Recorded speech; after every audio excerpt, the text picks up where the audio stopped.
Böyük Azərbaycan millətini salamlayır, şəhidlərimizə sayğılar, zindanlərimizə azadlıq və millətimizə bağımsızlıq diləyi ilə mən Yaşar Mehdipur, İstiqlal TV-nin bugünkü proqramı ilə sizlərləyəm.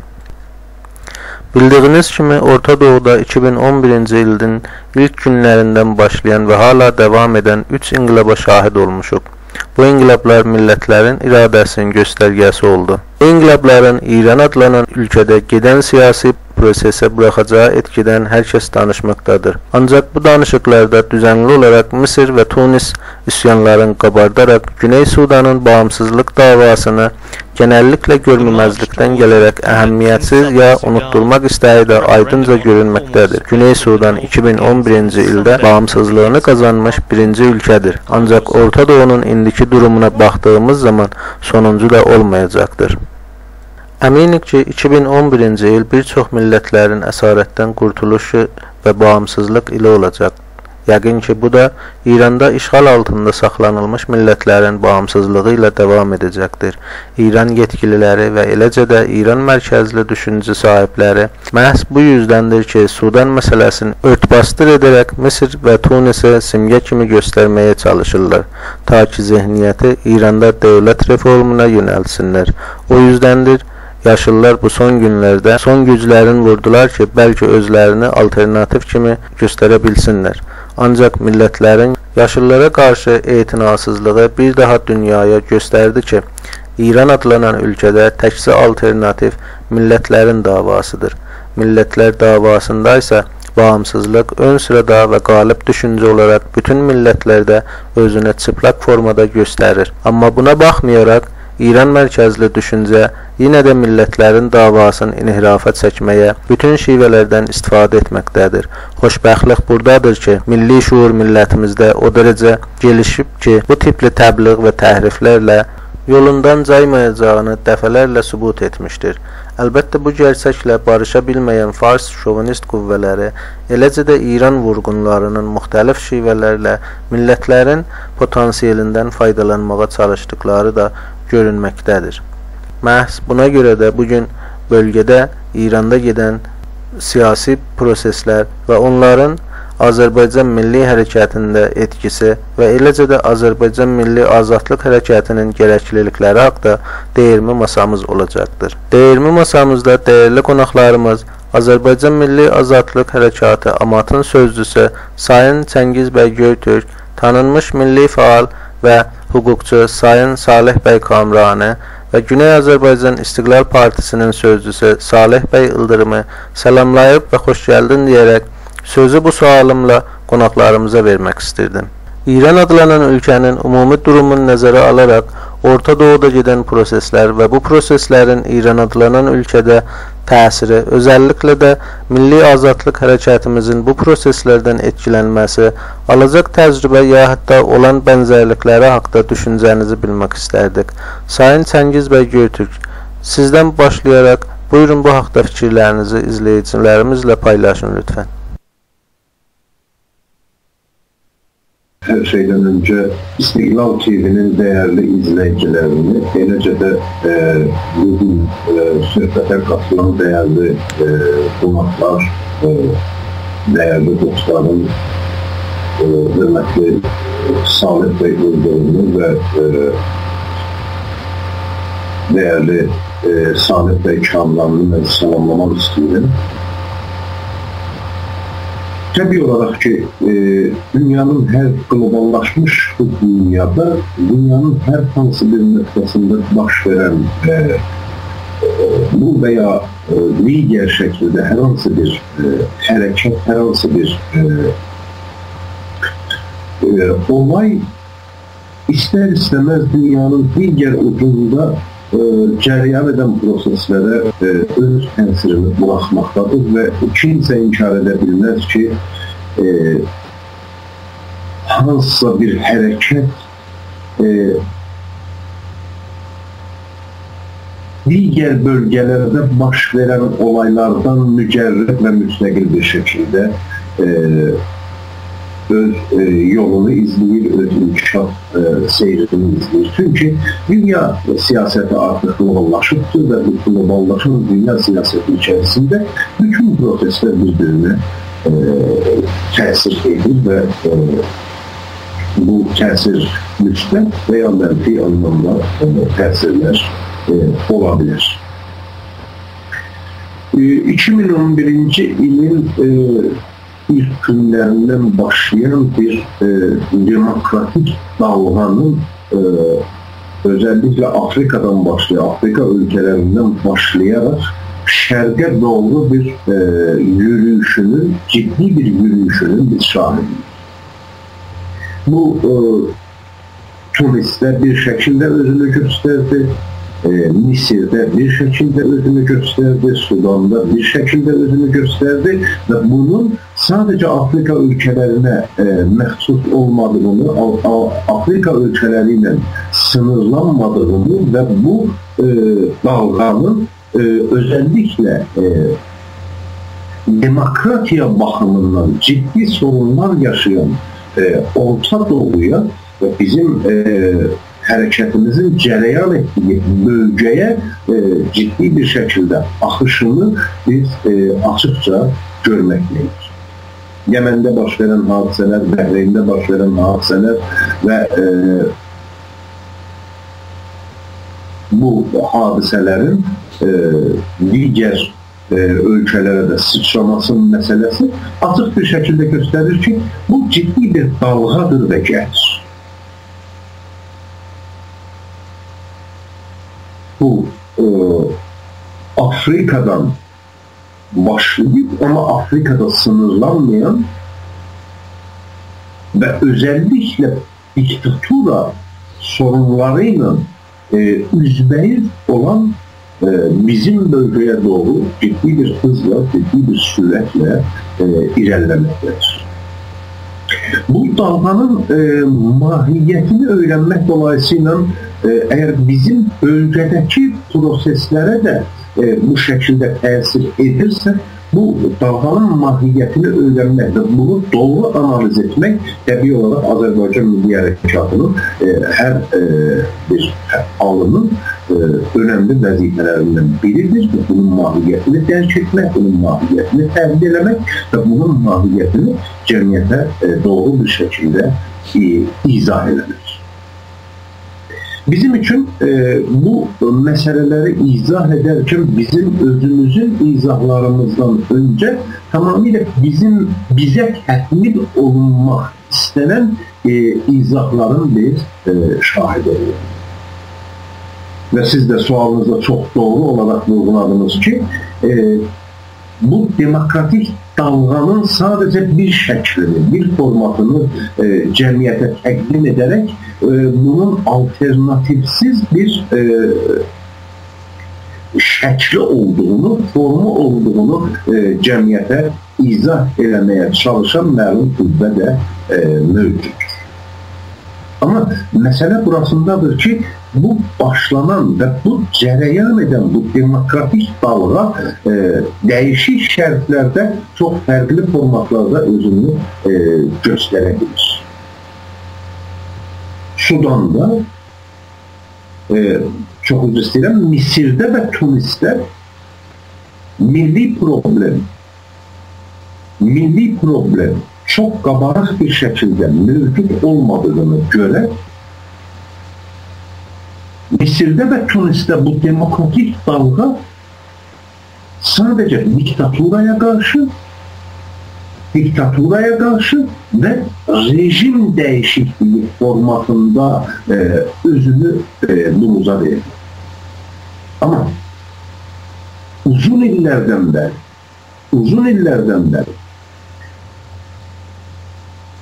Kuzey ile Güney arasında, Sudan'da Kuzey ile Güney arasında hem etnik bakım, hem inanç bakım, hem kültürel bakım çok ciddi fərqliliklərlə bir arada, mecburi bir arada olan iki toplum ve birbirleriyle sorunları olan iki toplumdan birisi, yani Sudan'ın güneyi bu demokratik dalğanın təsiriyle də referandum keçirərək %99 əhalinin %99'u müstəqilliyə səs verir. Yəni Sudanın güneyinin kuzeyindən etnik baxımdan, dini baxımdan, kültürel baxımdan tamamilə fərqli olan Sudanın güneyi özünün müstəqilliyinə səs verdi və bu demokratik dalğa Sudanda Misirdən və Tunisdən fərqli bir formatda özünü göstərir. Əslində, İran adlanan məkanda bu demokratik dalğanın təsiri məhz bu şəkildə mümkün ola bilər. Çünki İran Misir kimi və yaxud Tunis kimi milli sorunlardan uzaq bir ölkə deyil. Tam tərsinə bugün cəmiyyətdə diktatura problemi ilə yanaşır. Amma diktatura problemindən çox daha ciddi bir şəkildə, daha qabarıq bir şəkildə özünü göstərən milli sorunlar, milli problemlər də mövcuddur. Dolayısıyla bu dalğanın İran adlanan məkanda bir Tunisdə baş verən şəkildə və yaxud Misirdə baş verən şəkildə özünü göstərməsi mümkün olmayacaq. Bunun özünü buruza verməsi, özünü göstərməsi məhz Sudanda baş verən tipdə, Sudanda baş verən şəkildə özünü göstərməsi mümkün. Bu məsələdə təbii olaraq ki, bayaqlarda işarə elədim, məsələni təhlil edərkən Tunis şəklini, Misir şəklini daha ön plana çıxardan qüvvələr bu məsələdə tamamilə məqsədli davranmağa çalışırlar. Halbuki bu demokratiya dalğası göründüyü kimi Sudanda, yəni eyni dalğa Misirdə və Tunisdə ayrı bir şəkildə, yəni rejim məsələsi üzərinə yoğunlaşaraq cərəyan elədi. Halbuki Sudanda sistem məsələsi, tamamilə sistem məsələsinə yoğunlaşaraq bu demokratiya dalğası özünü burucadır. Bu İranda isə bu şəkildə baş verməsi mümkündür. Əgər İranın demokratikləşməsi uğrunda bir iradə mövcudu isə ki, bu mövcuddur, bu sadəcə bu şəkildə baş verməsi mümkündür. Çünki İran da Sudan kimi, hətta Sudandan çox daha vəxim bir şəkildə milli problemlərdən əziyyət çəkən insanların topluluğudur. Burada ərəblər mövcuddur, burada bəluçlar mövcuddur, burada türklər mövcuddur və özəlliklə Azərbaycan Milli Hərəkatı deyilən İran adlanan mühitin ən ciddi siyasi gerçəkliyi ilə qarşı-qarşıyadır İran siyasi mühiti. Dolayısıyla bunları inkar ederek herhangi bir demokratik dalğanın İran'a akışından söhbət etmek mümkün değildir.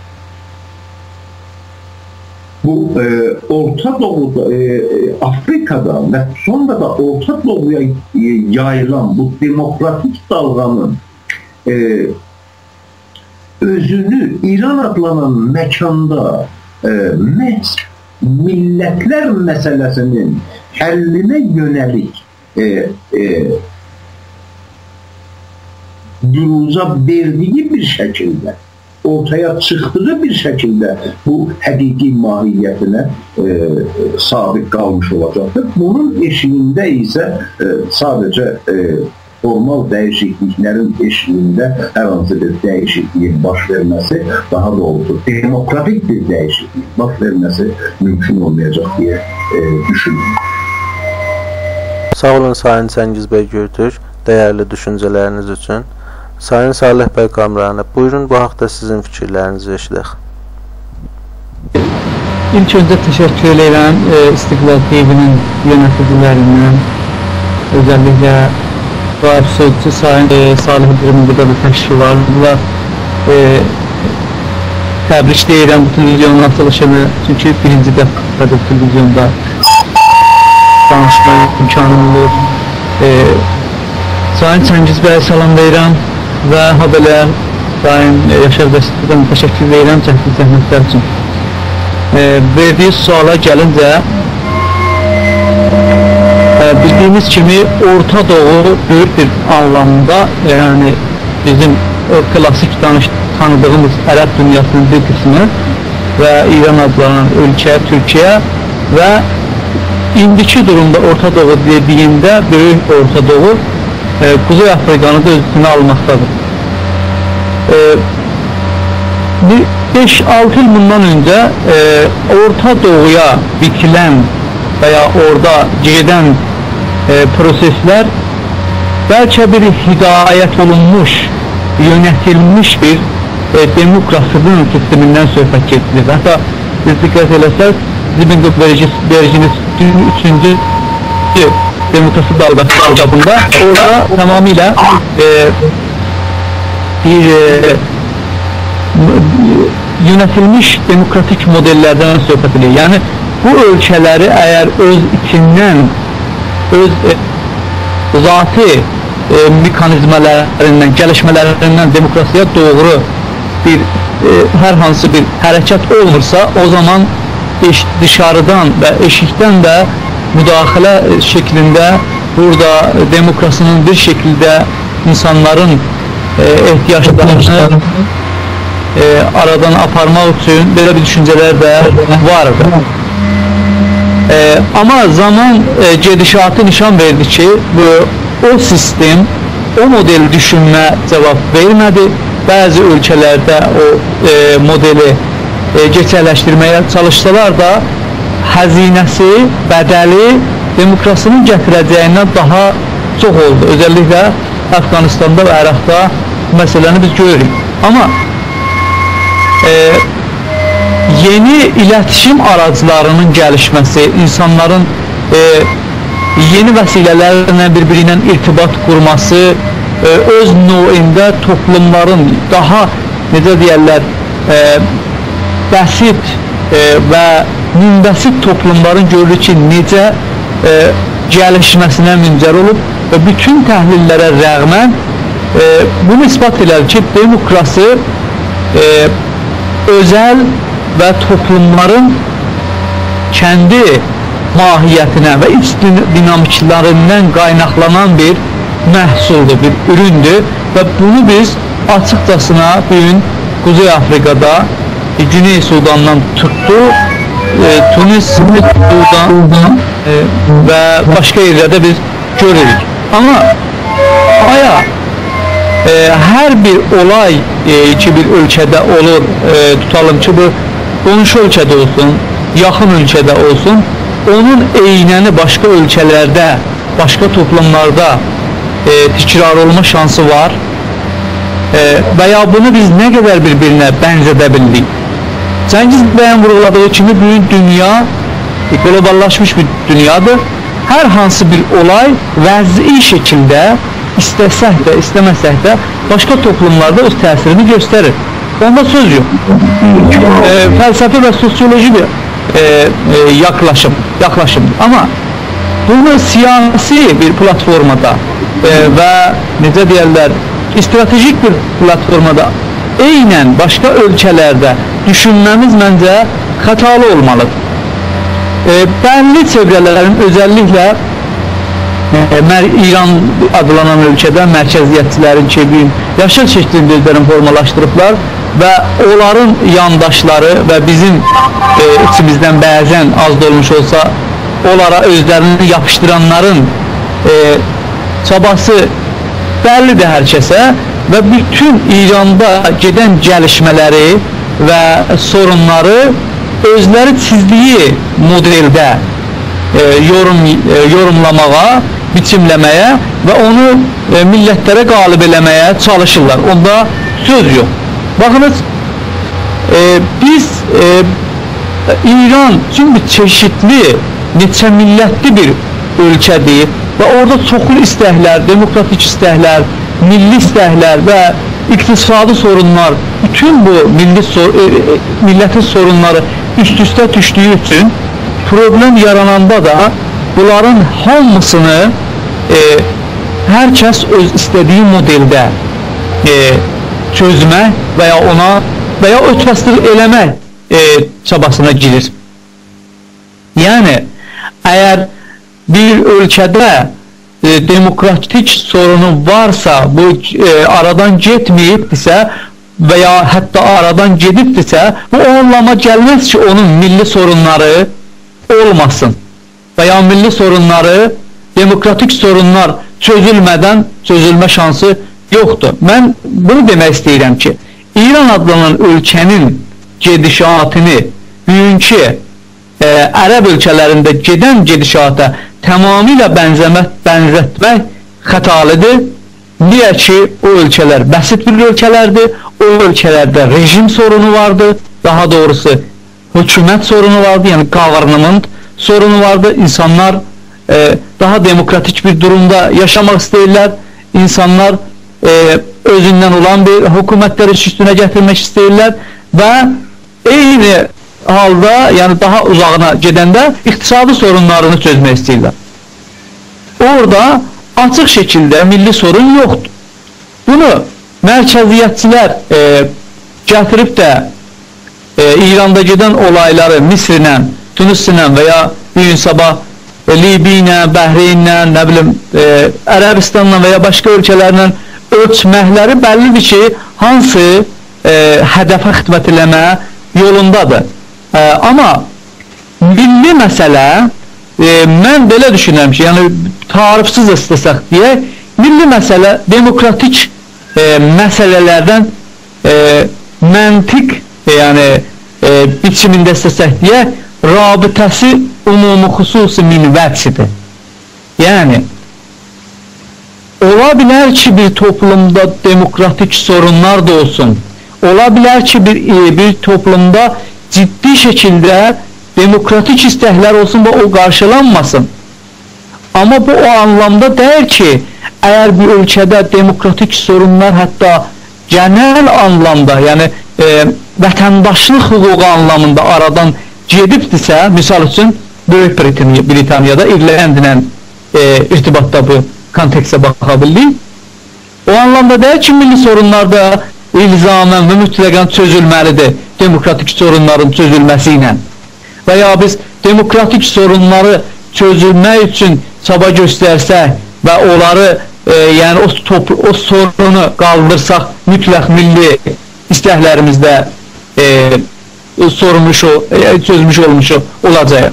Məncə, bizim durumumuz biraz Güney Sudana bənzəyir. İranda gedən olaylar, olan sorunlar daha çox Şərqi Avropada Sovyetlərin parçalandığı zaman və ya biraz ondan öncəki olaylara diqqət etsək, bizim durumumuz daha çox Şərqi Avropaya bənzəyir. Şərqi Avropada eyni halda ki, millətlər böyük biçimdə gəlişmişdilər və demokratik istəklərin dalısındaydılar, eyni halda milli sorunlarda çözülməmişdi. O ölkələrdə ki, milli sorun yoxdur, orada yalnız insanlar, millət demokratik hədəflərini qarşılamaq üçün orada odaqlandılar. O toplumlarda ki, eyni halda ki, demokratik istəklər, demokratik sorunlar vardı, milli sorunlar da vardı, orada görür ki, milli sorunu çözmək üçün hətta birinci aşamada birinci övləviyyəti övləviyyətdə yer tuturdular və o toplumlar ki, xuşunətsiz modelinin bu sorunları çözmə qabiliyyətləri, zərfiyyətləri vardı.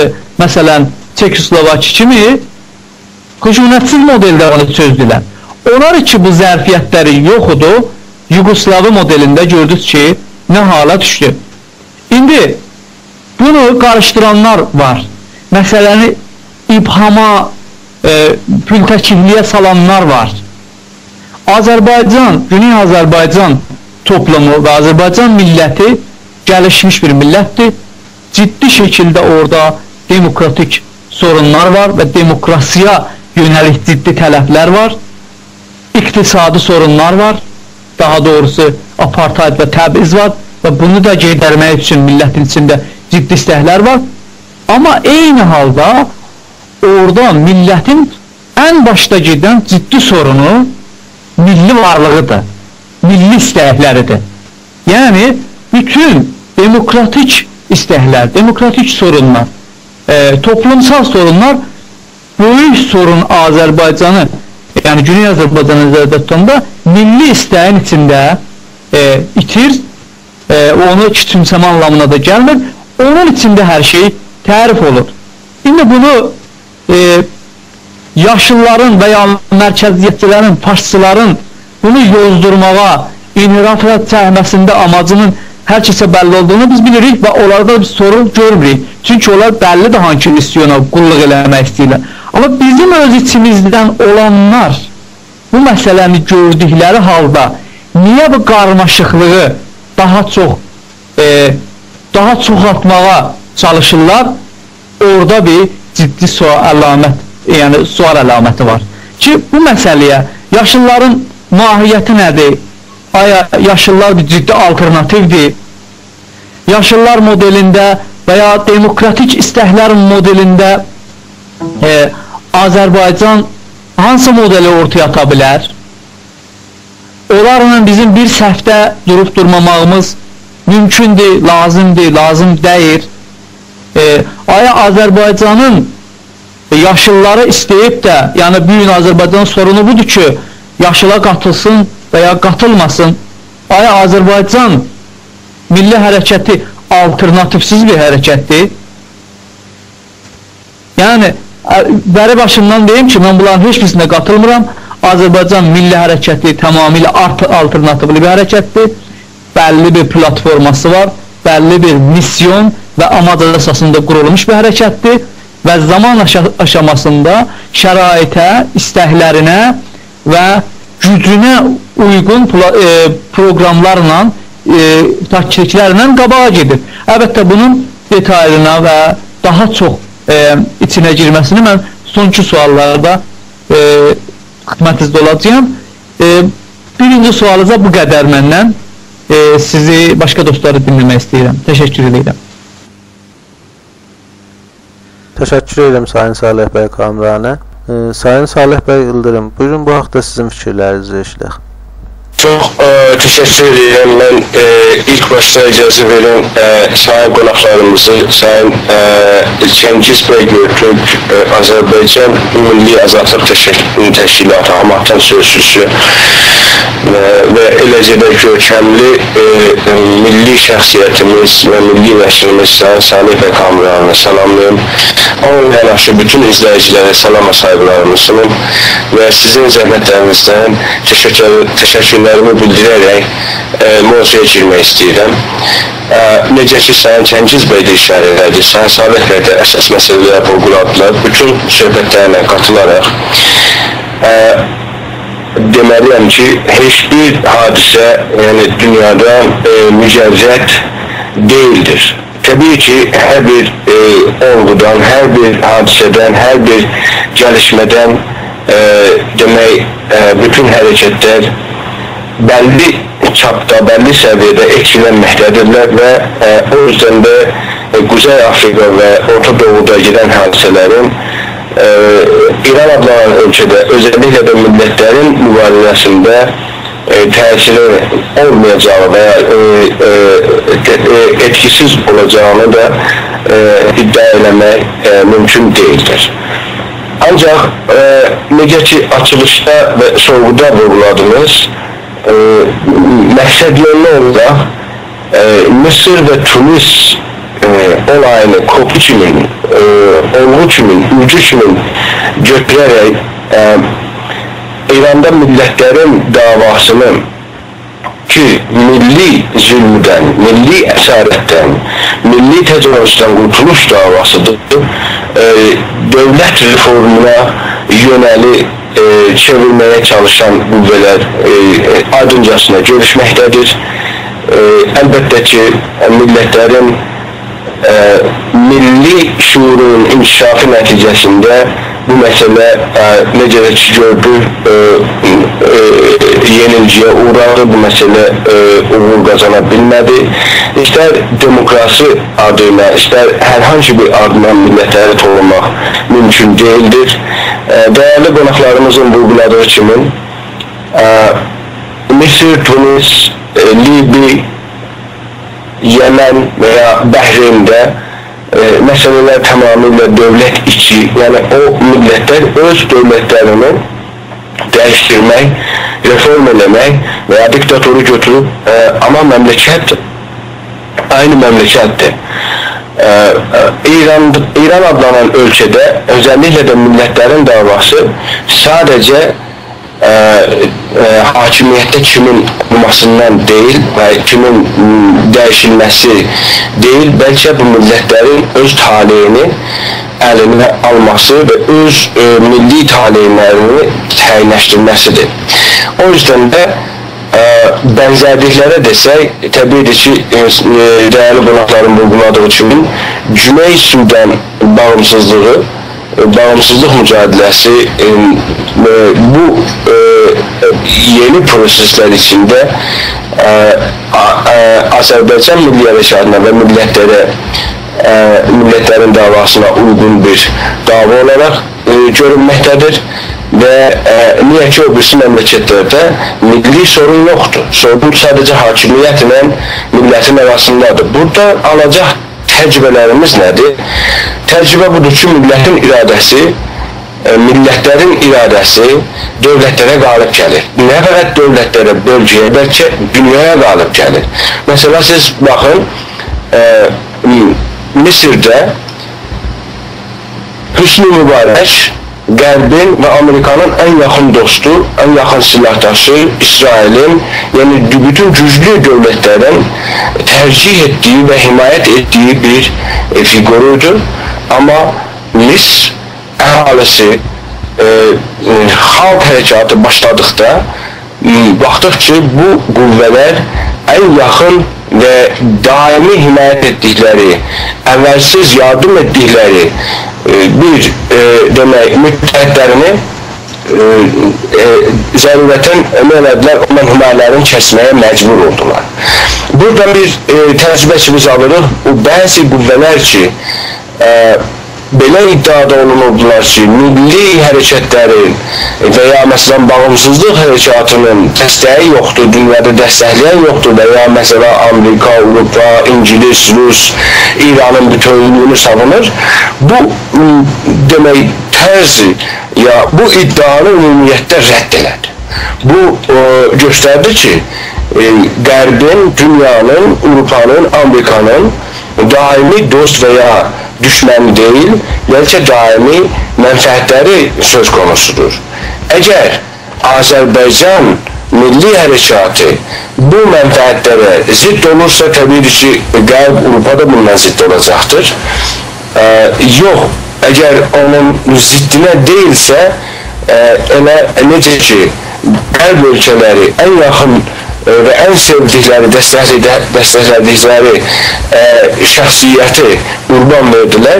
Eləcə də İran və ya hər hansı bir dövləti də millətlərin haqqını tərcih edəcəklər. Yəni, millətlərin iradəsi son sözü və son nöqtəni qoymaqdadır. Bundan biz kifayət qədər dərs almalıyıq ki, əgər biz iradəmizi qoysaq bugün ortalığa, hər kəs, hər dövlət, hər beynəlxalq təşkilat onunla razılaşmaq məcburiyyətindədir. Başqa yöndən, daha əvvəldə mən məsələyə şərh eləmişdim ki, dövlətlər o zaman dövlət olur ki, millətlər onu dövlət edir. Yəni millətlər o dövlətin uyguladığı və ya uyduğu qanunları icra eləməklə, dəstəkləməklə, təbəyyət eləməklə onlara güc verib və o dövlət də həmən gücdən faydalanaraq o millətləri ya o insanları sömürüb və şiddət altında və ya hər hangi bir formada kontrol eləməklə öz gücünü sürməkdədir. Biz gördük ki, mesela Tunis'te 23 il hakimiyetten sonra Zeynalabdin Ben Ali'ni millet bir haftanın içinde hakimiyetten uzaklaştırdı. Veya Mısır'da 17 günün içinde, 18 günün içinde 30 illik hakimiyet eden ve büyük hibre siyasetçi demek Hüsnü Mübarek'i hakimiyeti terk mecbur elədi. Veya mesela bugün Libya'da 40 ildən bəri Müəmmər Qəzzafini bugünkü xəbərlərə görə təyin olunmamışdır, ancaq o da hakimiyyəti tərk edib və ya ən azından paytaxtı Trablesi tərk etdiyini bildirirlər. Amma bu rəsmi deyil. Hər halda bunlar millətin iradəsini göstərir. Yəni biz millət olaraq iradəmizi qoyduqda, ortalığa qoyduqda həm bizə zorakılıqla hakimiyyət eləyən düşünməyə məhkumdur, köçməyə məhkumdur və həm dünya gücləri bizimlə, yəni bu yeni güclə, bu millətin iradəsi ilə barışmaq zorundadır. Bizim alacağımız təcrübə bu davalardan əsas olan o milli iradənin, millətin iradəsinin qələbə çalmasıdır və bu işi dünyanın hər hangi bir konkret düzəni, çəkdiyi düzənin dəyişməyəcək ya dəyişməz olduğunu aşılamaq istəyənlərin iddiasının rəddidir. Ki, yox, dünya, mesela Orta Doğu'da Amerika'nın tərhi belki bu değildi, yəni istəməzdi. Heç nə İsrail, nə Amerika, nə Avrupa en azından Hüsnü Mübarəkə öldürmək istəməzdi. Amma bunu razılaşdı. Bunu, yəni Orta Doğu'da giden bu reform harekatı, halk harekatına ki diktatorizme karşı ve müqəddəs bir harekatdır. Təbii ki herkes dəstəkləməlidir. Onu sadece ülgü gözün ve İran'da uygulamak isteyenler yanılmaktadırlar ve çünkü İran'da sorun sadece diktatorizm değil. İran'da sorun büyük əksəriyyətin milli hakları, milli ərazisi, milli varlığı danılmaqdır, tapdalanmaqdır, işgal olunmasıdır, tecavüz altında ve tapdaq altında olmasıdır. Ve herhangi bir demokrasi iddiası da eğer bu hakları tanımırsa demek bir yalan, açık, ağ yalandan başka bir şey değil. İran adlanan ölçüde sadece ve sadece milletlerin üsyanı ve milletlerin haklarını ön plana almak ve onun vasıtasıyla, onun himayesiyle milletlerin azadlığını təmin eləmək təkdə və yeganə yoldur. Çox sağ olun, mənə eşitdiyiniz üçün mikrofon sizdən Sayın Yaşar bəy. Teşekkür ederim Sayın Salih Bey Yıldırım. İndi isə başqa bir sualla programımıza devam etmek isterdim. Orta Doğudakı proseslerden faydalanmak isteyen ve özünü alternatif kimi göstermek isteyen yaşlılar ne kadar səy eləsələr də hər hansı ciddi bir eylem oluştura bilmədilər. Yenilgiyə uğrayan yaşlılar yeni hilələrə əl atarak milli potansiyeldən istifadə etməyə çalışırlar. Və bu yolda bazı onlara bağlı qüvvələri işə salıb millətlərin adından, özellikle de Azərbaycan Türk millətinin adından təzahürata çağırış vermişlər. Ancaq millətimizin sərt cavabı ilə üzləşdilər. Sizcə bundan sonra yaşlılar nə taktiklərdən istifadə edə bilərlər və millətimizə bu hilələri xunsa etmək üçün hansı tövsiyələrdə bulunarsınız? Sayın Çəngiz bəy Göytürk, buyurun bu haqda fikirlərinizi izləyicilərimizlə paylaşın lütfən. Bir məsələyə işarə eləmək istəyirəm, o da bundan ibarətdir ki, bayaqlarda işarə edim, bir demokratik dalğa Orta Doğunu bürümək üzərədir. Azərbaycan Milli Hərəkatı mahiyyət etibarilə bir milli hərəkətdir, amma bizim milli ideologiyamızın tərkib hissələrindən birisi də məhz çağdaşlıq və demokratiyadan ibarətdir. Dolayısıyla Azərbaycan Milli Hərəkatı kəsinliklə və kəsinliklə bu demokratik dalğa, bu yaxınlaşan, bu bizə doğru gələn, bizim bölgəmizə doğru gələn demokratik dalğaya nəinki qarşı ola bilməz, hətta bu demokratik dalğanın tərəfindədir, lehindədir və bu demokratik dalğanı uzun zamandır gözləməkdə və uzun zamandır bu demokratik dalğanın gəlişini dəstəkləməkdədir. Bizim bayaqları hörmətli Salih bəyin də, Salih bəy Kamranın vurğuladığı kimi bizim demokratiya anlayışımız milli haqq və hüquq anlayışımızdan kəsinliklə fərqli bir anlayış deyildir. Bunlar Salih bəy də vurğuladı, bizim milli düşüncəmizin məhz tərkib hissələrindən bu tarixi ənənəyə də dayanır. Yəni bu sadəcə nəzəriyyəmizdə bu belə deyildir. Bu bizim tarixi ənənəmizdə də mövcuddur. Demokratiya bizim milli düşüncəmizin məhz tərkib hissəsidir. Demokratiya bizim milli düşüncənin eşiyində deyildir. Bunu Xiyabani, Şeyx Məhəmməd Xiyabani hərəkatında bu anlayışın nə dərəcədə qabarıq bir şəkildə olduğunu biz görürük. Səttarxan hərəkatında, Məşrutə hərəkatında bu demokratiya anlayışının Azərbaycan xalqı içərisində nə dərəcədə aparıcı olduğunu biz görürük.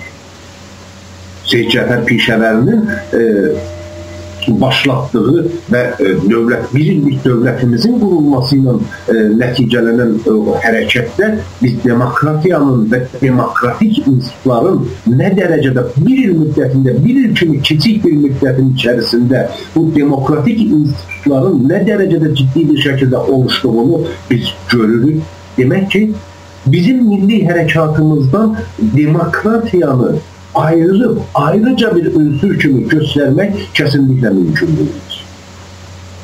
Demokratiya bizim milli düşüncəmizin, milli anlayışımızın tamamilə tərkib hissələrindən birisidir. Dolayısıyla, Azərbaycan Milli Hərəkatı Orta Doğuya və bizim bölgəyə yaxınlaşan bu demokratik dalğanın nəinki əleyhinə ola bilməz, hətta bu dalğanın yaxınlaşmasının, bu dalğanın bizim mühitə də öz müsbət təsirini buraxmasının tamamilə tərəfindədir. Amma burada məsələ bundan ibarətdir ki, bayaqlarda ərz elədiyim kimi İran Tunis deyildir. İran Misir deyildir. Salih bəy də çox doğru olaraq vurğuladı. İranda çox ciddi bir şəkildə millətlər problemi qabarıq bir şəkildə özünü göstərir. Bunu görməzlikdən gələrək hər hansı bir demokratik dəyişikliyin içərisinə girilməsi yenə təkrar edirəm. Bu qeyri-mümkün olan məsələdir. Çünki millətlərin inkarı üzərində qurulan bir sistemə nə dərəcədə reform gətirsəniz də bunun demokratik olması mümkün deyildir. Çünki demosun özünü inkar edən bir anlayış demokratiyanı qəbul eləməsi mümkün deyildir. Xalqı inkar edən, xalqları inkar edən bir anlayışın, bir anlayış əsasında qurulan bir sistemin demokratikləşməsi, hər hansı bir reform əsasında demokratikləşməsi mümkün deyildir. Və bugün İran belə bir anlayış üzərində qurulmuş bir dövlətdir. belə bir anlayış əsasında ortaya çıxan bir sistemin nəticəsidir bu dövlət. Bunun demokratikləşməsini, hər hansı bir reform əsasında millətlər məsələsini görməzlikdən gələrək hər hansı bir reform əsasında demokratikləşməsi mümkün deyildir. Azərbaycan Milli Hərəkatı yaşıllar hərəkatına qarşı deyildir. Azərbaycan Milli Hərəkatı bunu iddia etməkdədir ki, yaşıllar hərəkatı İran adlanan məkanda demokratikləşmənin təmini üçün ümumiyyətlə bölgədə demokratiyanın təmini üçün yetərli bir anlayış deyildir. Təkcə yaşıllar hərəkatı deyil. Təkcə yaşıllar hərəkatı deyil. Sabahları İran anlayışı əsasında opozisyonun digər qüvvələri belə yaşıllar hərəkatından fərqli bir deyək ki, tutumla da, fərqli bir metodlarla da ortaya çıxsalar ki, çıxmaları bu mərhələdə mümkün deyil, birazdan mən qayıdacağım bu məsələyə. Çıxsalar belə, bunu narıncı hərəkət eləsələr də, turuncu hərəkət eləsələr də, bu demokratiyanın, bölgədə demokratiyanın təmini üçün yetərli deyildir. Dolayısıyla bu ortamda 1920-ci ildə olduğu kimi Azərbaycan xalqı artıq bu düşüncə içərisindədir ki, mən taleyimi fərqli bir şəkildə yönləndirməliyəm. Digər millətlərin taleyi ilə bağlanaraq, özümü digər millətlərin taleyinə bağlayaraq hər hansı bir nəticəyə varmam mümkün deyildir. Xiyabani hərəkatını götürək, Xiyabani hərəkatı, Xiyabanı uzun müddət Tehranda demokratiya mübarizəsini verdikdən sonra gəlir açıq bir şəkildə bunu da bildirir, bu nəticəyə gəlir ki, mən bu demokratiya anlayışını sadəcə və sadəcə öz millətin içərisində gerçəkləşdirmək imkanına sahibəm. Digər millətlərlə bərabər bunu etməmiz, çünki anlayış fərqindən artıq böyük.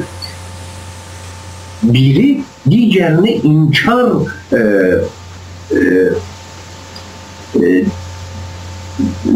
inadı içərisindədir. Bir millət digərini inkar inadı içərisində olduğu sürəc içərisində bu inkar edənlə inkar olunanın bir arada hər hansı bir ülvi dəyər uğrunda mübarizə aparması da mümkün deyildir. Xiyabani də bu nəticə edəndir. Artıq çağdaş Azərbaycan Milli Hərəkatı da keçmiş dönəmlərin təcrübəsindən istifadə edərək bu nəticəyə gəlibdir ki, Azərbaycan xalqı, Azərbaycan Türk milləti artıq öz taleyini, öz müqəddəratını həll etmək iqtidarındadır və bu iradədədir. Dolayısıyla buradan ikinci bir cəbhə ortaya çıxır. Burada başqa bir cəbhə ortaya çıxır.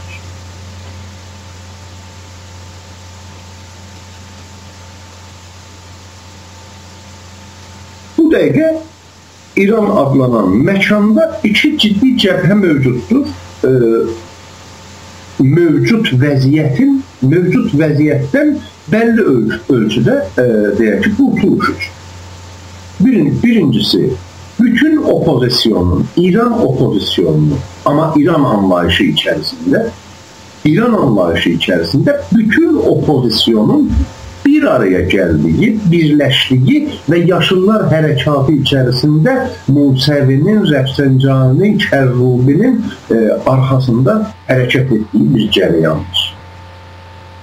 İkinci cəbhə isə millətlərin cəbhəsidir.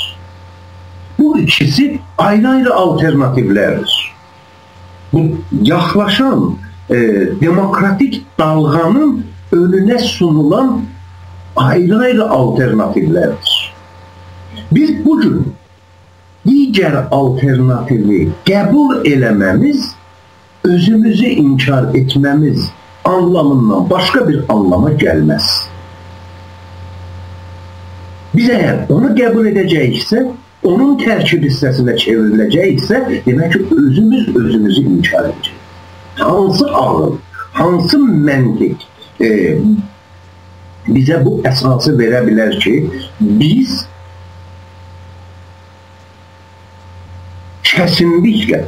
kesinlikle inanmadığımız, kesinlikle güvenmediğimiz ve tarihen güvenilir olmadığını tecrübe ettiğimiz bir alternatif uğrunda özümüzün doğru alternatifimizi bir kenara bırakıp ve bunu dünyaya təqdim eləmək.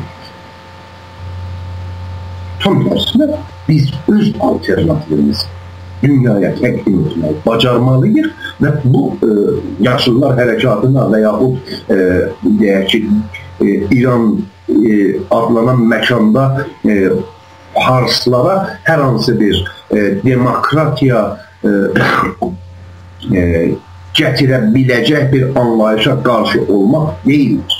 Sadəcə olaraq biz öz alternatifimizi, doğru alternatifimizi biz irəli sürürük. Bu həm də Farsın özünün bir demokratik şəraitdə yaşamasına xidmət edəcək bir alternatifdir. Çünki bu günləri Fars şovinizminin təbliği altında bəlkə bunun fərqində deyil. Amma şovinizm həm də Farsın özünün düşmənidir. Məhz bu şovinist düşüncə əsasındadır ki, çoxunluğu azınlığın sültəsi altına aparıb, bu çoxunluğun, azınlığın sültəsi altında demokratik bir şəraitdə idarə olunması mümkün deyil. Dolayısıyla diktatura labüd olur. Bu diktatura labüd olduğunda bu diktaturadan Farsın özü də əziyyət çəkir. Farsın özü də problem yaşayır bu diktaturayla. Dolayısıyla bu həm də şovinizm, həm də Farsın özünün düşmənidir. Amma hələlik bunun fərqində deyirlər. Daha sonraki məqamlarda bunun fərqində də olacaqlar. Necə ki, digərləri, Salih bəy çox doğru olaraq vurgulanır. Avropa ölkələrində bir çoxları bunun fərqində olur. Hətta keçmiş Sovyetlər Birliyində aparıcı etnos Ruslar özləri bunun fərqinə vardılar ki, artıq bu imperiya anlayışı Rusların özünə belə zərər verir. Bu məsələnin bu tərəf. Amma burada təbii olaraq mən zamanı biraz çox aldım. Mən istəyirəm digər dostlarımın da düşüncələrini eşidək. Mən daha sonra məsələlərin o biri tərəflərinə də gəlmək istəyəcəm. Sadəcə bir məsələni də burada vurğulayım. Bugün yaşlılar hərəkatı dediyimiz hərəkətə rəhbərlik edən qüvvənin bir mahiyyətinə bax. Bunu tam olarak bir opozisyon kimi değerlendirmek İran rejimine, İran hakimiyetine tam olarak bir opozisyon kimi değerlendirmek kesinlikle mümkün değildir. Bu tam olarak herkesin de bildiği kimi hakimiyetin bir cinahının diğer cinahına karşı ortaya çıktığı bir ortamda bu yaşlılar harekatı meselesi ortaya çıkır. Bu yaşıl hərəkatına təbii olaraq opozisyonun bütün qüvvələri dəstək verir və eyni zamanda demokratiya istəyində olan, demokratiya tələbində olan qüvvələr də buna qeyri-fars qüvvələrdən söhbət getmir. Əsasən bu farsların içərisində cərəyan edən bir olaydır. Çıxarsın, demokratiya istəyən, azadlıq istəyən insanı da, kütləsi də buna bəlli ölçüdə dəstək verirdi. Bu mərhələdə bu dəstək çox zəifliyibdi, amma daha öncə, məsələn, bir il yarım bundan öncə bu dəstəyi verirdi. Amma bir mahiyyətə diqqət edin. Bu mahiyyətdə bundan ibarətdir ki, yaxşı, bu demokratiya istəyən qüvvə və bu opozisyon nədən məhkum oldu hakimiyyətin bir cinahının rəhbərliyi altında olursa? Çünki özünün potensiyalı yoxdur. Kütlənin olaya rəhbərliyi eləmək imkanı yoxdur. Gerçək opozisyonun isə hər hansı bir potensiyalı mövcuddur. Dolayısıyla hər ikisi də hakimiyyətin digər cinahına məhkum bir vəziyyətdə bu yaşıllar hərəkatını sürdürmək istəyir. Bunlar buna məhkumdurlar. Azərbaycan xalqı məhkumdurmu buna? Azərbaycan xalqı hakimiyyətin digər cinahının rəhbəriyyətini qəbul eləməyə və onun alternativini qəbul eləməyə məhkumdurmu? Kəsinliklə deyildir. Azərbaycan Milli Hərəkatı ciddi bir siyasi gerçəklik kimi artıq özünü dünya siyasi səhnəsini çıxardıbdır və dünya dövlətləri artıq belə bir gerçəkliyin İran adlanan məkanda var olduğunu və ən ciddi siyasi gerçəklik olduğunu artıq qəbul etməkdədir. Dolayısıyla bizim yaşıl hərəkatı və onun hakimiyyətin içərisindən bir qanadın rəhbərliyinə hər hansı bir məhkumiyyətimiz mövcud deyildir. Digərlərindən fərqli olur.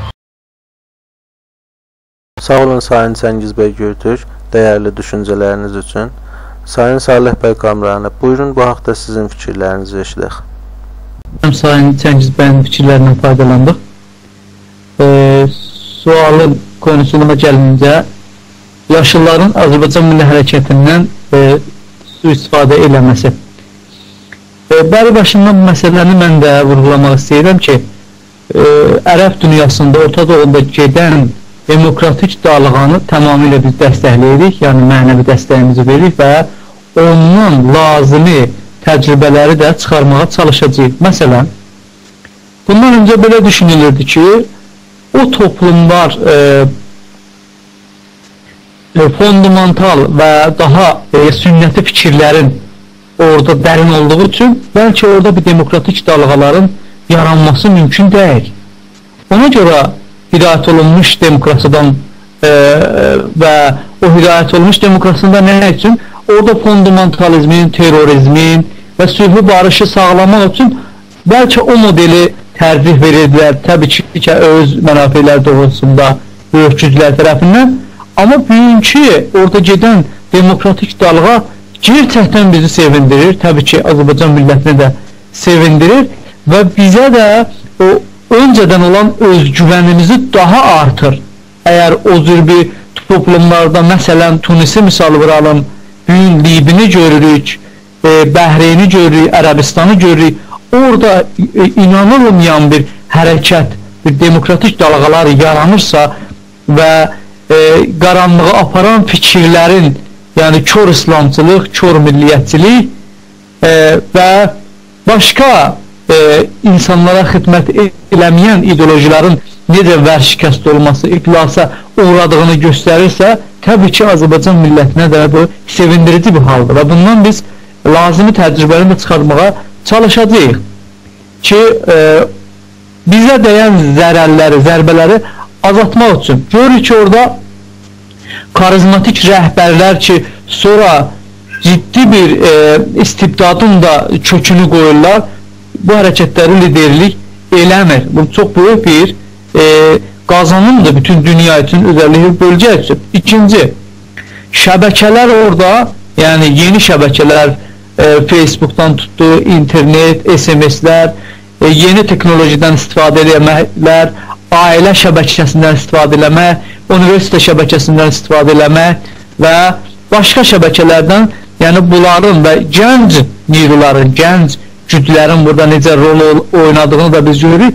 Bu da bizim Azərbaycan milli hərəkətinin və millətinin indiki hərəkətinin mahiyyəti ilə daha çox üst-üstə düşməsi bizi sevindir. Amma Yaşıl hərəkətinə gəlir. Yaşıl hərəkəti tamamilə Yaşıl hərəkəti 25 bəhməndə Tunisdən və Misirdən himayət adına elam eləsə də əslində oradan güc alıb və özünü daha doğrusu diriltməyə çalışması yəni çox görünürdü. 25 bəhmən təşəbbüsü Yaşıl hərəkət üçün bölgədə gedən enerjidən qidalanıb və özünü canlandırma hərəkəti, canlandırma təktiki bəlkə ad versə, hətta o düzgün olar. Amma bu yöndə necə Azərbaycanın olan gücündən, yəni burada millətləri ifadə etdiklərində və bəzən də yəni daha çoxu bərkə düşəndə də o mülahizəni də qırağa qoyub direkt Azərbaycan millətini ifadə edib, millət demədən və o gücü istifadə əcirsiz, məvacibsiz istifadə eləməyi, bunlarda və daha doğrusu su istifadə eləməyi görürük. Yəni, oradakı hərəkətlərdən də görürük ki, daha doğru düzgün bunlar nəticə almayıblar, daha doğru düzgün istifadə necə deyirlər, eləyə də bilmirlər. Aya onların bu günə qədər su istifadələri Azərbaycan millətindən mümkün olubmu? Gördüyünüz kimi olmayıbdır. Amma bu xətər var, eləyə bilərlər. Çünki xalqın çox yerinə yetirilməmiş istəkləri var. Xalqın iqtisadi sorunları var, demokratik sorunları var, milli sorunlar, daha altında gedən sorunlardan və bu zəminələrdən su istifadə eləməyə və çalışıb və daha çox baltasını, necə deyərlər, sapı özümüzdən olan baltaları da yanlarına çəkməyə bunlar çalışırlar. İndi Yaşıl hərəkətinin mahiyyətinə gəlincə Cəngiz bəy yetərli qədər məsələyə toxundular. Mən başqa bir açıdan və ya başqa bir deyişlə yanaşmağa çalışacağım. Yaşıl hərəkət dediyim bugünkü modeldə közün ortaya qoyubdur. Xalqın içindən və gerçək iç dinamizmlərdən qaynaqlanan və çıxan bir hərəkət deyil. Yaşıl hərəkət sistem çatışmasının ürətdiyi bir olğudur. Hərəkət də mən bəlkə diskinirəm deməyə. Sistem çatışmasından Cumhuriye İslami adında bir sistem var. Cumhuriye İslamiye İran. Yəni şovinizmi də onun içindədir. Məzhəbi fanatizmi də onun içindədir. Bütün o totalitarizmə xidmət edən sifətlər orada nəzərdə tutsaq. Burada sistemin içində təbii olaraq tez, antitez, sentez, yəni o diyalektik məntiqi ilə də baxsaq, görürük ki, zamanın bütün ideolojik sistemlər qəbul eləməsələr də zaman gedişatı ilə, zaman tələbləri ilə və gerçəklər özünü olaraq istəmədiklərinə rəğmən təhmil elədiyi üçün bu antitez güclər də yaranır. Oradadır ki, niyə? Çünki mənafeylər fərqlidir. O daha çox istəyir qüdrət, siyasi, iqtisadi və ideolojik gücü əldə etsin. O birisi güc, o birisi cinah daha çox istəyir. Və bu zaman gerçəkləri ilə dəng gələndə görür ki, fasilə açır, qutuplaşır və bir-birinin qabağında durmağa, yəni durmaqla özünü göstərir. Bunun bir xəritəsini, yəni diaqramını biz çəksək, bu sistemin, yəni bu qutuplaşmış Cumhuriyet sisteminin bir başını Xameneyi, Əhmədinejad, Sipah, məzhəbi ideolojik kəsimində Hüccətiyyə məktəbi və haqqani sistemindən, haqqani mədrəsələrindən çıxan din adamları bir tərəfdə durur, bir tərəfdə isə Rəfsəncani, Musəvi, İslahatçılar və onlara bağlı bəzi din adamları ki, Məcmə-i Ruhaniyan Mübariz adında ya məcmə müdərrisi İlhoz Elmi Qum adında və bunlara bağlı necə deyirlər sipahda, başqa yerlərdə olan güc. Yəni yaşıl hərəkət bundan doğan bu çatışmadan ortaya atılan bir olğudur. Sistem çatışmasıdır. Ne deyək ki, Sovyetlər Birliyini siz nəzərdə alsaz, Sovyetlər Birliyində doğrudur, neçə millətlər orada yaşayırdı, millətlərin sorunu vardı, çoxlu qallaqlanmış milli sorunlar vardı, millətlər öz bağımsızlığını potansiyelən və gizli olaraq hər zaman istəyirdi. Amma onların üzə çıxması daha çox Sovyetlər sistemində olan antagonisti rabitənin üzə çıxması ilə oldu. Sistemin çatışması ilə oldu. Sistem iqtisadi gerçəklərlə, siyasi gerçəklərlə, zaman tələbatı ilə özünü tətbiq verə bilmədiyi üçün öz içində antitez, anti gücləri də yaratdı və onun sintezi parçalanma şəklində və bizə sevindiricisi Azərbaycanın bir tərəfinin müstəqil olması ilə nəticələndi. Burada o yola, o antitezi gücləndirən gücləri heç keçimsəmədən onları eşq olsun deyərək, amma görürük ki, sosyolojik anlamda baxanda orada olduğu kimi büyük yaşıl hərəkəti adı verdikləri məsələdə yəni çox bənzərlikləri var bir-biri ilə. Burada mərkəziyyətçi İran bütünlüyünü qoruyub hər zaman üstün tutan şovinizm şeklində, totalitarizm şeklində Fars dilinin, Fars hüviyyətinin, Fars kimliyinin hegemonluğunu hər zaman devam etdirməsi üçün görürük ki, içəridə eşikli və onlara bağlı kitlə də burada o sistem çatışmasında və onları bir tərəfə onların mənafeyini necə deyirlər, təmin etmə şansı gördükləri üçün onun arxasında dayanmaqdadırlar. Amma Azərbaycan millətinə gəlincə, Azərbaycan milləti də təbii ki, bu sistem çatışmasını alqışlayır və buna müsbət baxır. Daha da bu çatışmanın qızışmasına hər hansı modelinə, hər hansı rəvişlə ki, eləyə bilsə, bu çatışmanı qoymaya bitişə bir-birinə və ya bu cinahın, qarşı gücün biri obrisini əzib meydandan çıxardıb özün hakim eləməsi üçün heç zaman biz bunu istəməyəcəyik. Və ya burada, Sayın Çəngiz bəy, burada bir nöqtəni mən belə izah etmək istəyirəm ki, maalesef, hətta yaşıl hərəkətini sizin doğru, düzgün üstünə getdiyiniz məsələ ki, bu Farsların da, yəni bu şovinizm zərəlinədir, yaşıl hərəkət o anlamda heç Farsların da hərəkəti deyil. Çünki Fars millətinin içindən də qaynayıb, qarışmış bir hərəkətdir. Zaten Fars milliyyətçiliyi əslən yaşıl hərəkətdən belə öncə Fars millətinin içindən çıxmış bir hərəkətdir. Fars milliyyətçiliyi tamamilə təpədən təzriq olunmuş bir sistemdir. Ona görə də Fars millətinin də belə istəklərini, gerçək ehtiyaclarını qarşılama şansı yoxdur.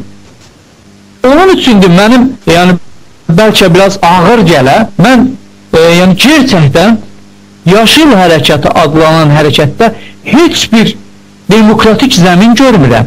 Çünki onlar yəni bir dənə hərəkətin mahiyyətini belirləmək üçün biz o hərəkətin birincisi hamillərini görməliyik. Bu hərəkətin hamilləri kimdir? Sistemin içindən çıxmışlar, daha güclüləri. Bunları deyənlər kimdir içəri deşikdə? Onları da biz görürük. Onlar hansı fikrə sahibdirlər, onları incələdikdə görürük ki, bunların buraxın millətlər hərəkəti, onların insan haqları, fərdi insan haqları düşüncələri, vətəndaşlıq konsepti içində düşünülən demokratik anlayışları tamamilə zəif və çox yerlərdə yoxsun bir fikirdir.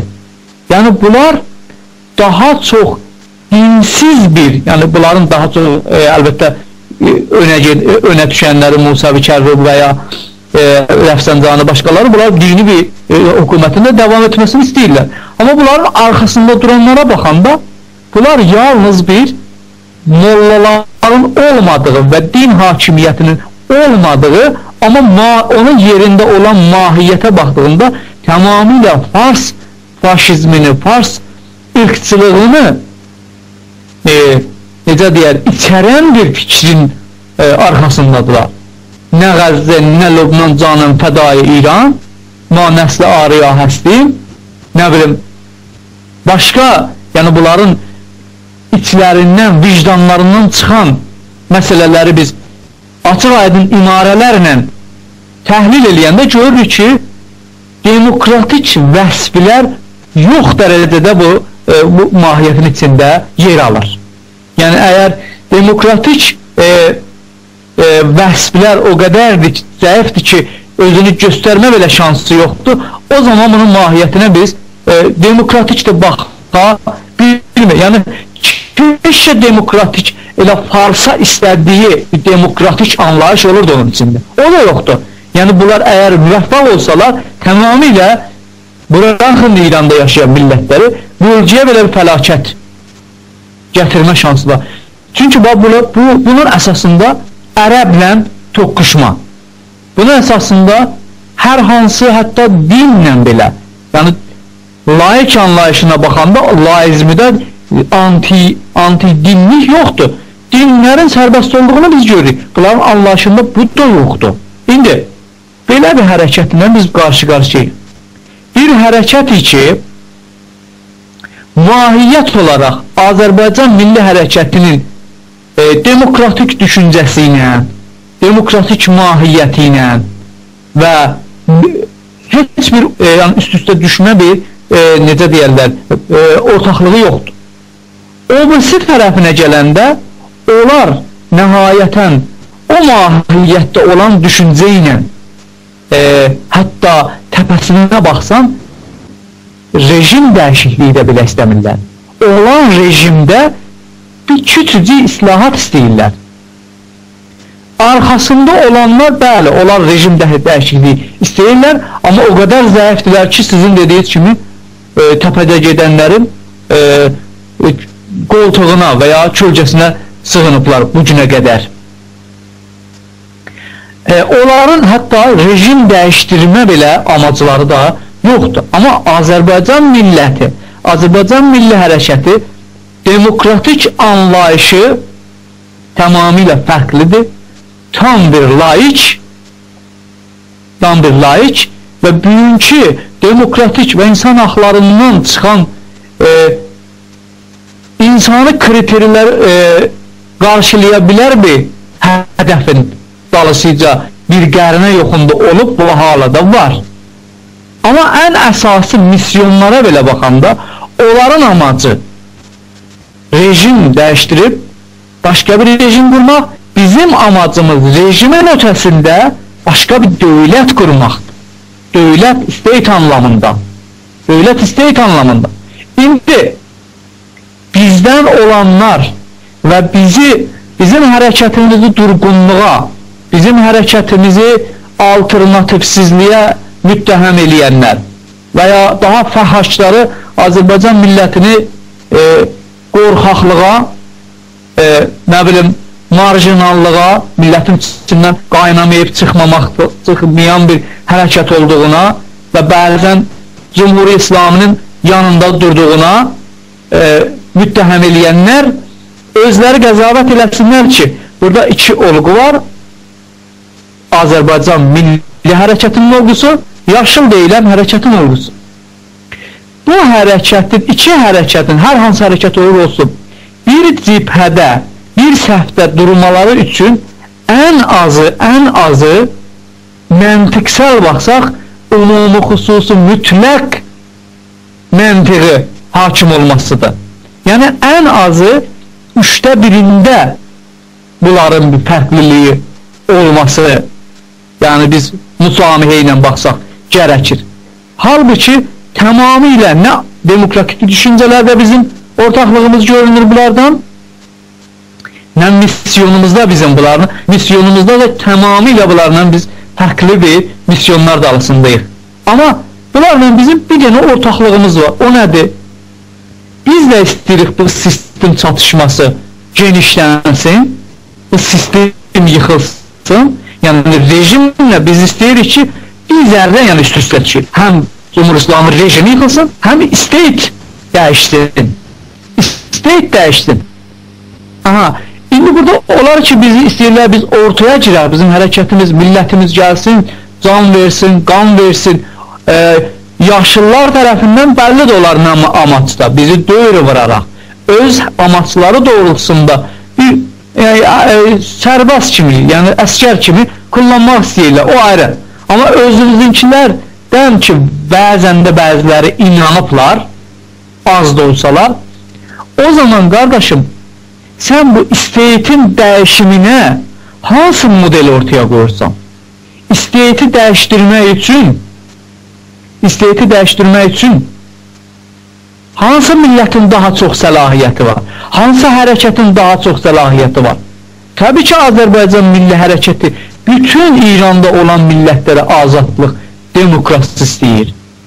Çoxunluq olmasına rağmen hakkı təyini sərvilmiş ülkəsinin hukuku olarak ona ait olmasına rağmen hatta küçücük milletlere 1 milyonluk olmayan belə İran'da yaşayan milletlere Azerbaycan Milli Hareketi istiklal hakkını tanıyabilecek bir harekettir. Demokratik kurallar esasında. O zaman siz hangi hareketi, hangi olgunu, hangi obrisiyle değiştirmək istəyirsiniz? Bu olan bir şey deyil ki. Onun üçün Azərbaycan Milli Hərəkətinin tələsdirməyə, nə bilim, şərait dəyişib, dünya dəyişib. Dünya hər zaman dəyişməkdədir və günü-gündən də daha çox dəyişəcək. Bunu demək istəyirəm ki, Yaşıl Hərəkəti tamamilə Azərbaycan Milli Hərəkətindən, Azərbaycan millətindən başlandığı gündən bəri daimən to'tə qurub sui-istifadə eləmə yollarını deneyir, hər gün deneyir. Xoşbəxtlığı buradadır ki, Azərbaycan milləti və Azərbaycan Milli Hərəkəti bu tərpəndilərin heç birisini qarşılamayıb, hamısını açıb öz milli mənafi doğrultusunda və Azərbaycan Milli Hərəkətini tələsdirməsində də heç bir yarar yoxdur. Amma ki, qaldı ki, Azərbaycan Milli Hərəkəti susub mu? Azərbaycan Milli Hərəkəti heç bir platformu, heç bir programı yox mu? Tam əksinə Azərbaycan Milli Hərəkəti heç zaman susmayıb. Yəni baxın, Misir, bizim alacağımız tərslər Afrika, yəni Kuzey Afrikada gedən hərəkətlərdə nədir? Misir hərəkətinə baxsaz, Misir inqilabına 18-ci gündə müvəffəq oldu ən mətrəf diktatoru qaşımağa məcbur eləyən. Tunisdə ondan daha tez, indi o birləri təcrübələrində inşallah görəcəyik demokratik yönlərdə millətlər, yəni o şəkildə, milyonu şəklində, qan vermə şəklində ki, həddəksəri həzinə vermə yəni mərhələsinə yetişir. Bir həftədə, 10 gündə, nəhayətən 15-bir ayda məsələni bitirmək istəyir. Azərbaycan Milli Hərəkəti də bu qaydədən müstəsna deyil. Azərbaycan Milli Hərəkətinin və millətinin gücünə qədər o zaman soruşacaqlar, Babək qurultayı, çeşitli etkinliklər, necə deyərlər, buradadır birinci qiyamı, bunlar bəs nə doğrultusun deyildi? Çox böyük çapda millətimiz çıxdı işiyə. Bizdə millətimiz hər kəs bilir ki, yəni Səfəvi zamanından gizli şəkilində 100 ilin içində də açıq şəkildə ciddi bir asimilasyon prosesinə məruz qalmış bir millətdir. Azərbaycan Milli Hərəkətinin bu günə qədər bütün çabaları milləti millətləşdirmə,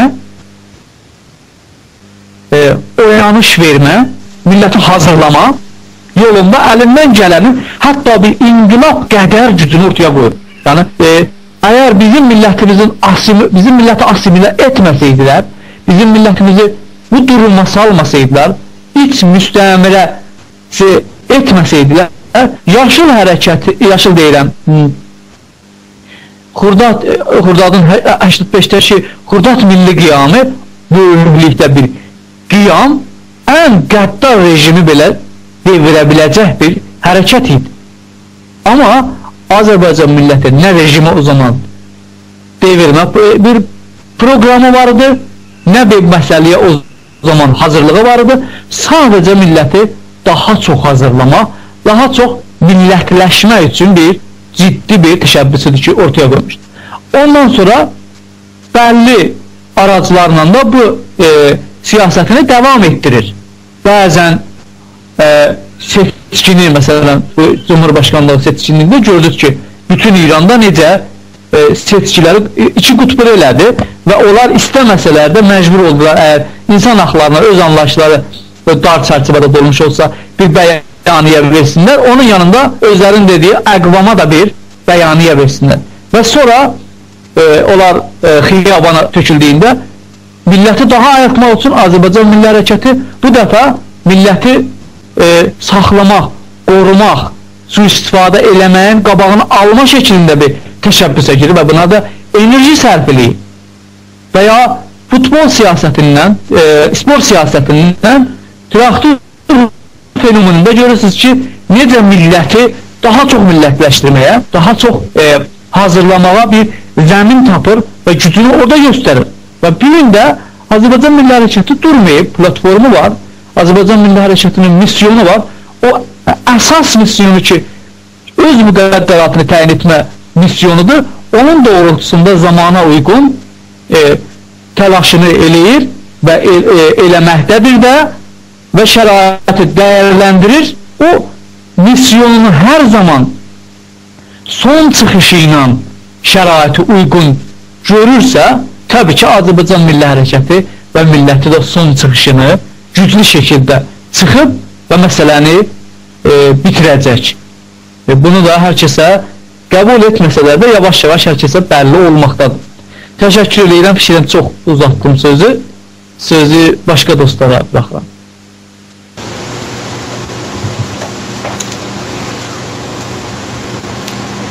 Təşəkkür edirəm Sayın Salih bəy Kamranə.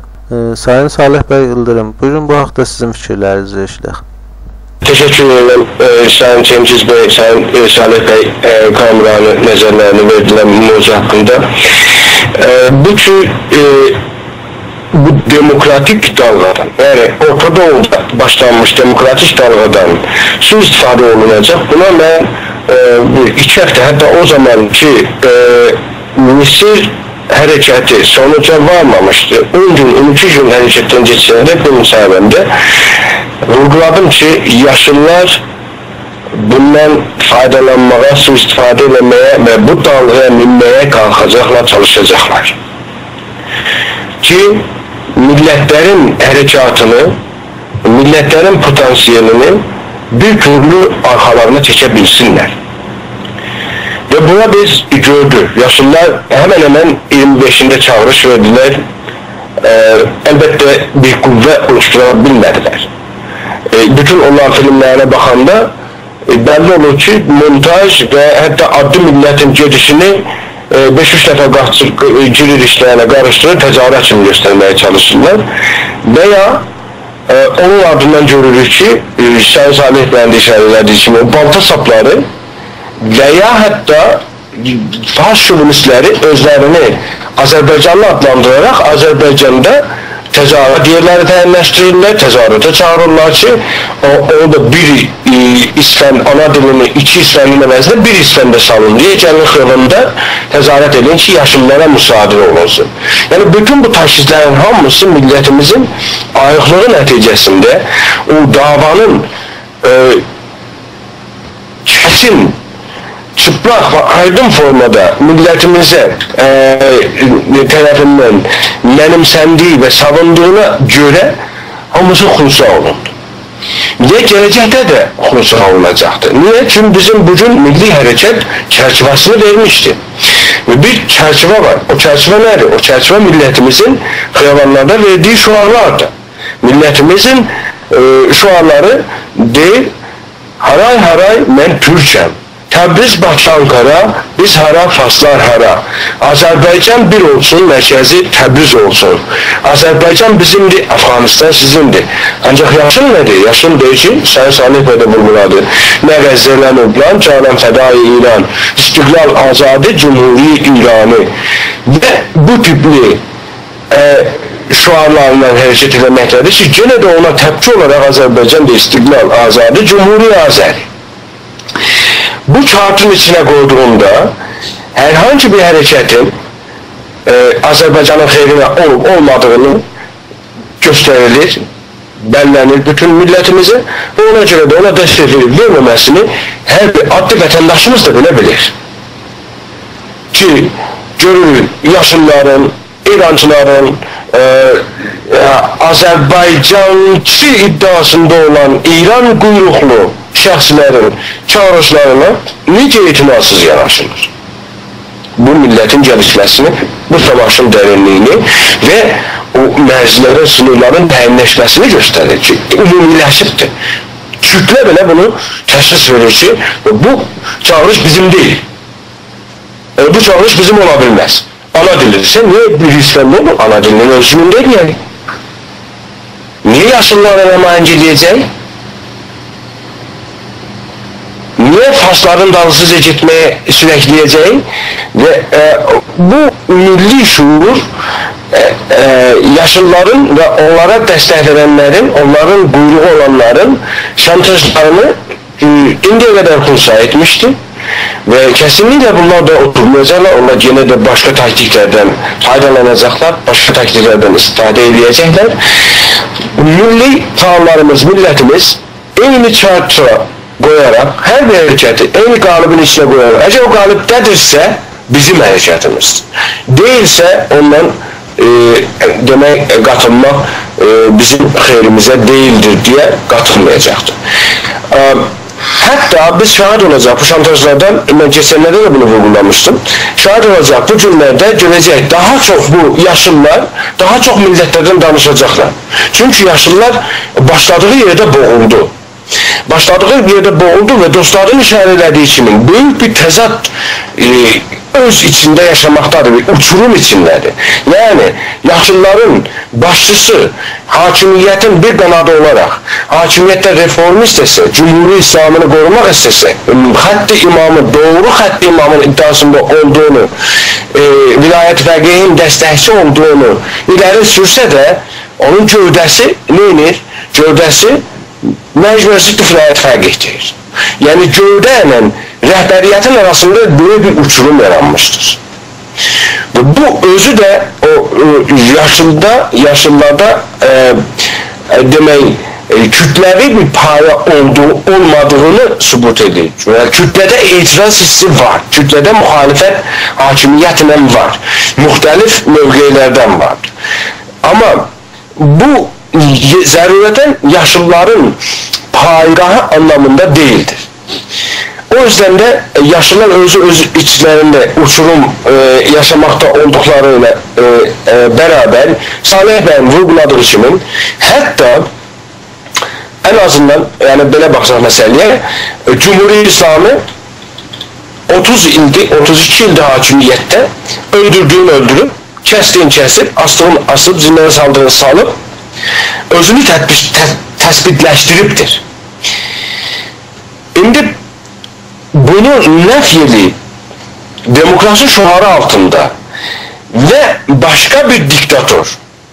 Çünkü niye diktatör? Çünkü mahiyetçe bunlar diktatördur. Bunlar milletleri danırlar. Yani ister yaşlı adında olsun, ister onun gövdəsi ki Cumhuri İranı veya məsələn Arya dinə siyasetçiler şuarını verir, Arya ırgına dayanarak hareket edir. Bu zatında bir tane ziddi beşer apartaydı bir sistemi getirmək istəyir. İndi təsəvvür edək ki, o sistem təsbit olana qədər nə qədər insanı qətlanma edəcəkdir. Yani eğer karardırsa bu diktatörü, bu hakimiyeti ile başka bir rasist, fanatik rasizmi, Aryai düşüncesinde katillere hakimiyete getirse ne böylükte bir faciaya yol vermiş olacak. onun kenarında baktıqda Azərbaycanın davası İranda hakimiyyəti dəyişdirmək deyil. Baxmayaraq ki, bu davanın sürəcində İran hakimiyyəti tökülməyə məhkumdur. Amma bizim amacımız İranda hakimiyyəti dəyişdirmək və ya reform eləmək və ya başqa formaya salmaq deyil. Azərbaycan istəyicidir. Güney Azərbaycan dövlətini qurmaqdır. Ərəb dövlətini qurmaqdır. Türkmen dövlətini qurmaqdır. Bəluçistan dövlətini qurmaqdır. Bu yöndən məsələyə yanaşdığımızda bizim tamamilə amaclarımız, savaş əngizələrimiz fərqlidir. Və millətimiz bu şantajları xunsa eləmək üçün, əlbəttə ki, bugünə qədər çox gözəlcəsinə bu şantajları atlayıbdır, o tələlərdən, tuzaqlardan sağlamız keçib hərəkətimiz. Bundan sonra da Azərbaycan adına danışanlar veya Azərbaycan adına bəyanat verənlərə deyil, kimlərin, yəni Azərbaycanın bəlli təşkilatları vardır, şəxsiyyətləri vardır, Azərbaycanın tanınmış şəxsiyyətlərinin birlikdə verdiyi qərarları uygulanmağa və onu da yenə də o kağıdımız içində, kağıt Azərbaycan Milli Hərəkatının çərçivəsi qalıbı içində. Bunun dışında herhangi bundan bakın mesela indi bir seri İrancılar, yaşlılar da qoldu bunlar hatta. Yaşlılar, burada İrancıdır ki ne derecede ki yaşlılar onlara pan-Türkist deyirlər. Yaşlıların faşistliğini bakın, rasistliğine bakın ki bu İrancılara ki bizim manqurtlarımızla onları pan-Türkist deyir və qovur işlərindən bunlar yaşlılara oyun daha xoş rəqsini eləmək üçün gəldilər, gərək azı yaratdılar. Azərbaycan yaşıl Azərbaycanlılar ya Azərbaycanlılar yaşıl saytını yaradıb və utanmazcasına farsça yazıb özlərini fars göstərərək, yaşıl göstərərək güya ki yaşıl Azərbaycan hərəkatına bir sempatlığı vardı.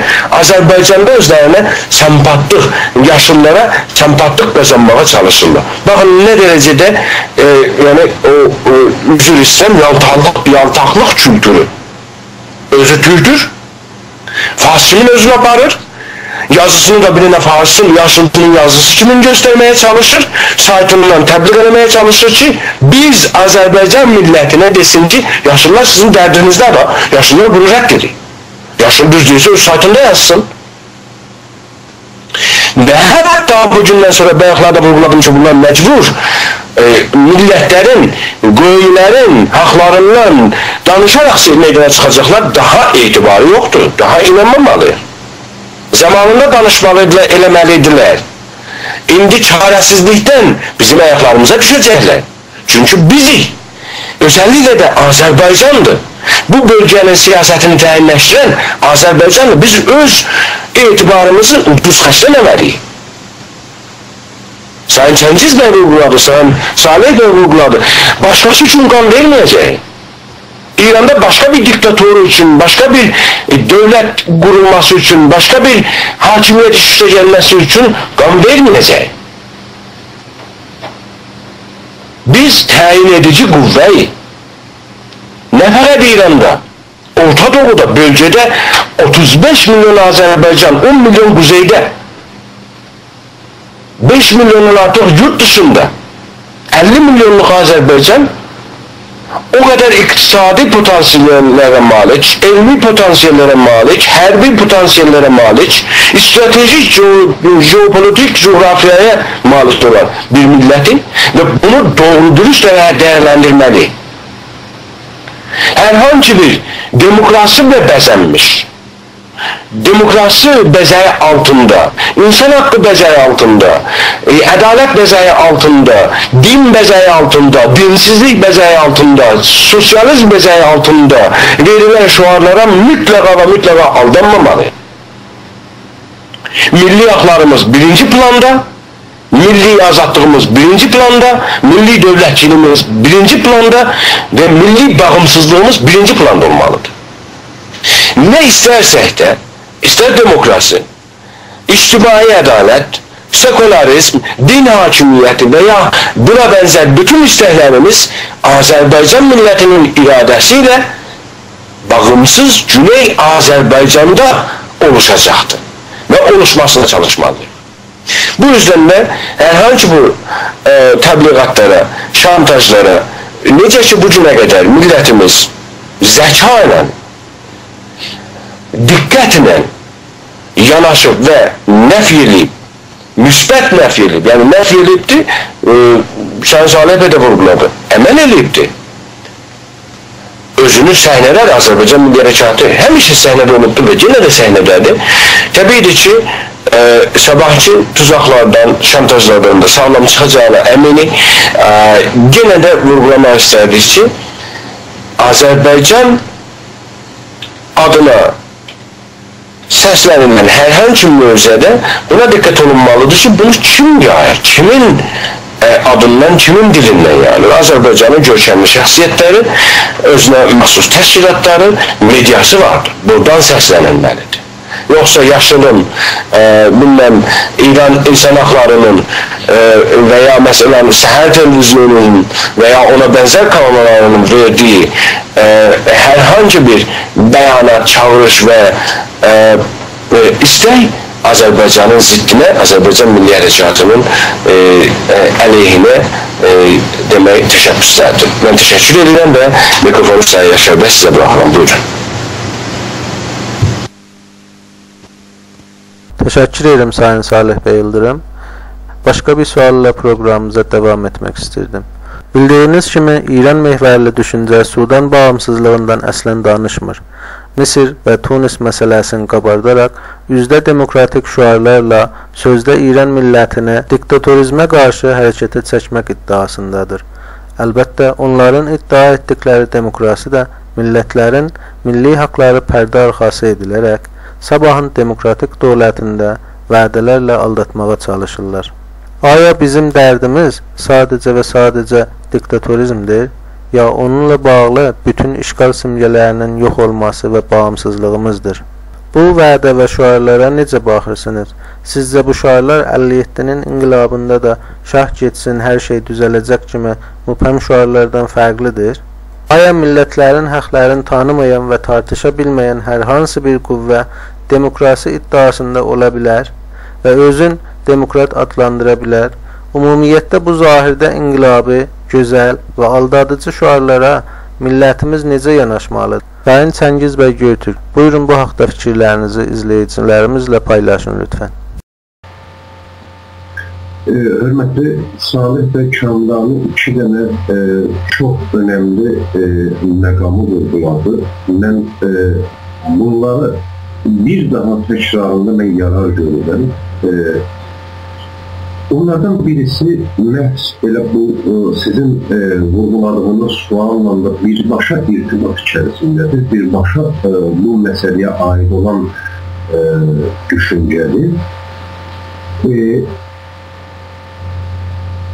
Salih Bey çok doğru olarak vurguladı ki biz yaşıl hərəkatını demokratik hərəkat olarak görürük. Hərçənd ki bu hərəkatın tabanında iştirak edən qüvvə məhz o sadə qüvvə. Heç bir veya ki prosesin formalaşmasında birbaşa iştirak edəməyən, sadece olarak potansiyalını bu hərəkətə həsr edən qüvvənin arzusu, istəyi demokratiya olsa da mütəşəkkil qüvvənin, yəni opozisyonun və eyni zamanda bu hərəkətə rəhbərlik edən qüvvənin, yəni hakimiyyətin digər cinahının hər hansı bir demokratiya problemi mövcud deyil, hər hansı bir demokratiya anlayışı mövcud deyil. Bunlar tamamilə ideoloji gruplaşmalar və oluşumlardır da. Bunların hər birinin deyək ki, bu günə qədər ortaya qoyduğu davranış, düşüncə, tərz hamısı açıq bir şəkildə bizə əsas verir ki, bu hərəkətin baxmayaraq ki, tabanda demokratiya və azadlıq istəyi mövcuddursa da hərəkətin hər hansı bir demokratiya ilə yaxından və yaxud uzaqdan bir irtibatı olmadığını biz açıq bir şəkildə görmək imkanı. Salih bəyin vurğuladığı ən önəmli nöqtələrdən birisi də bizim Azərbaycan Milli Hərəkatında fəallarımızın xüsusilə diqqət etməsi gerəkən məsələlərdən birisi də məhz Azərbaycan Milli Hərəkatına yaşıl hərəkət adı altında qurulan tuzaqdan, tələdən ibarətdir. Bu tələ iki şəkildə özünü Azərbaycan Milli Hərəkatına diqdə eləməyə çalışır. Birinci şəkildə bundan ibarətdir ki, Azərbaycan Milli Hərəkatına kənardan baskı yaparaq Azərbaycan Milli Hərəkatını öz xəttindən ayırıb yaşıl hərəkatının içərisinə gəlməsidir. Bundan müvəffəq olmadıqlarında isə yeni bir metod çıxıb ortadır. Zaman dostlar da bu məsələnin fərqində deyirlər. Mən Salihə çox təşəkkür edirəm ki, bu məsələni xüsusi olaraq vurdular. Azərbaycan Milli Hərəkatını əgər öz içlərinə cəlb edə bilmirlərsə, Azərbaycan Milli Hərəkatının fəallarını ay nə bilim qatar gedir, ay nə bilim dünya dəyişir və biz bu dəyişimin içərisində olmalıyıq və s. və ilahət sadıcı düşüncələrlə Azərbaycan Milli Hərəkatını öz təbii inkişaf sürəcindən ayırıb, bunu tələsdirərək, bunu bir tələskənliyin içərisinə soxaraq Azərbaycan Milli Hərəkatına yanlış yaptırmaq. Bu iki tuzaqdan yaşıl hərəkatının Azərbaycan Milli Hərəkatına qurduğu iki tuzaqdan, iki tələdən Azərbaycan Milli Hərəkatı bu günə qədər tamamilə ayıq bir şəkildə, tamamilə məsələlərin fərqində olaraq ayrı durmağa çalışıbdır, ayrı durubdur və mən heç şübhə etmirəm ki, bundan sonraki sürəc içərisində də ayrı duracaq. Salih bəyin vurğuladığı kimi, bu hərəkət kəsinliklə demokratik bir hərəkətdir. Və bunun eşiğində bu günləri demokratiya şuarları ilə, insan haqları şuarları ilə, rejim dəyişikliyi şuarları ilə və bu sistemin içərisində, İran sistemin içərisində zaman bunu cəmiyyətin içərisində hər hansı nüfuzu olmayan qurumların adından da səsləndirdiklərini biz açıq bir şəkildə görürük. Güya millətlərə də müəyyən haqlar verəcəyimizdə əvvəla bizim haqlarımızı məhdudlaşdıraraq bunu sadəcə kültürel haqlardan, mədəni haqlardan uzaqbaşı. Amma hətta bu səviyyədə gedə bilmirlər.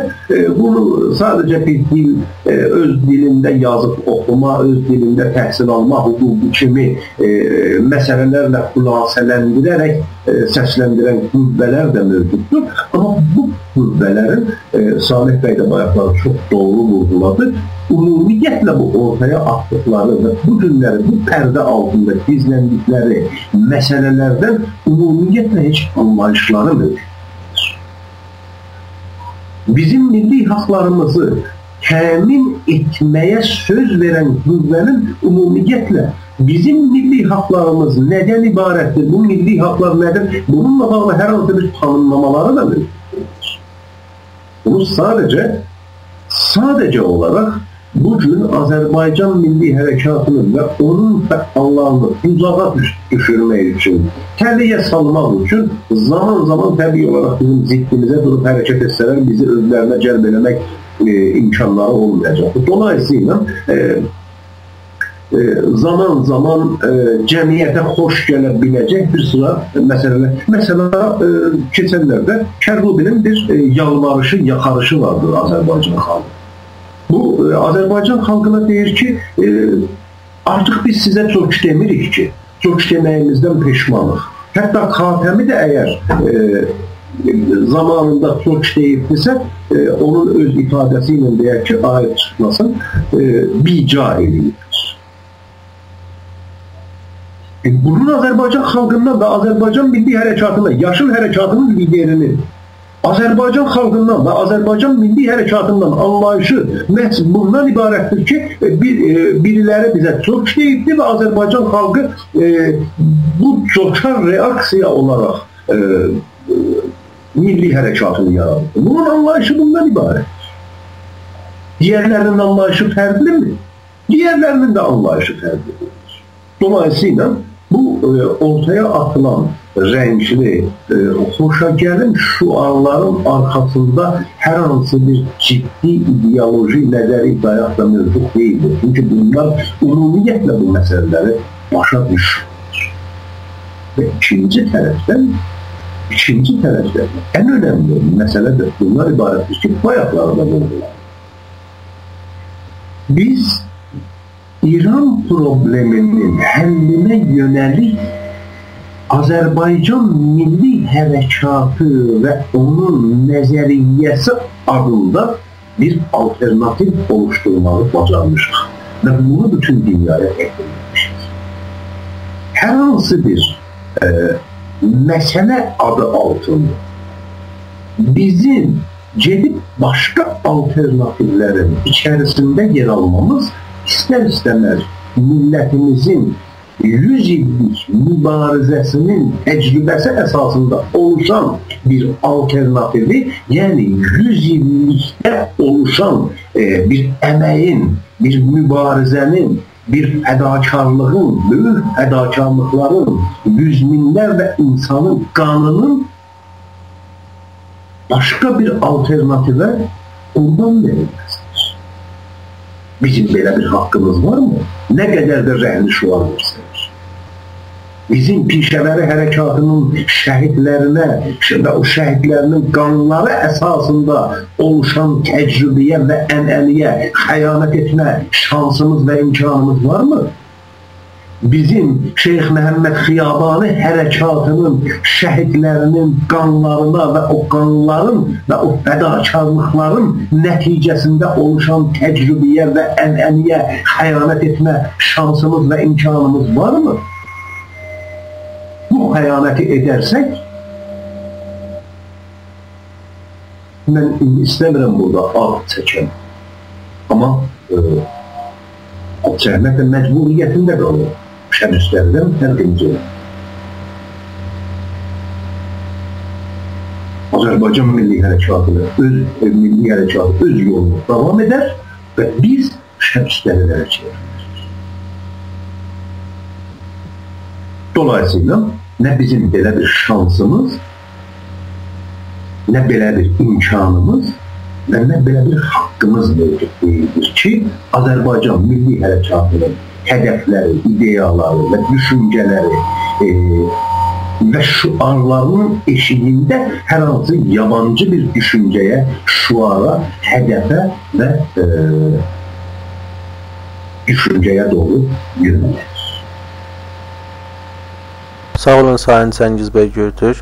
Sayın Salih bəy Qamrani, buyurun bu haqda sizin fikirlərinizi eşidək. İşimi biraz yüngülləşdirdilər və daha doğrusu istədiyim sözü təkmilləşdirdilər. Bu sualı mən daha çox içine girmək istəmirəm, fakat bunu artırmaq istəyirəm ki, bunlarda bu ırkçılıq rəngi, ırkçılıq necə deyirlər, təmayülə o qədər güclüdürsə, inanın ki, hətta bu durumlarında da, bu zəif durumlarında da bizim milli haqlarımızın ən azından belə %1-nə iqrar etmək istəmirlər. Ortada bir şey yox. Hətta bizim milli haqlarımız üçün heç bir vədə də yoxdur ortada. Sadəcə bizdən bəzi balta olanlar onların adına bir şeylər yansıtırlar. Çox zəif şəklində. Yəni bunların içində ırkçılıq ruhu güclü olduğu üçün vədə də vermirlər belə. Onun daha təklifi bəllidir. Bizim millətimizdə inanıram ki, bunlara inanmayıbdır və inanmayacaq da. Və o da bizi çox daha bizim özümüzü də güclü saxlayır bu yolda. Təşəkkür edirəm. başqa dostlardan başqa suallar eşitmək. Təşəkkür edirəm Sayın Salih bəy Kamranə. Sayın Salih bəy Yıldırım, buyurun bu haqda sizin fikirlərinizi eşidək. Mən dostların tamamilə qatılıram, dəstəkləyirəm və bu soruya gəldikdə belə demək istəyirəm ki, həqiqətən elə o 57-ci inqilabın təcrübəsini bir xatırlamaq çox zəruridir. O dövrdə də o sualda vurguladığınız kimi ki, nə qədər bənzərliyi var, eynidir. O dövrdə də elə bu suallar verilirdi ki, şah getsin, hər şey həll olacaqdır.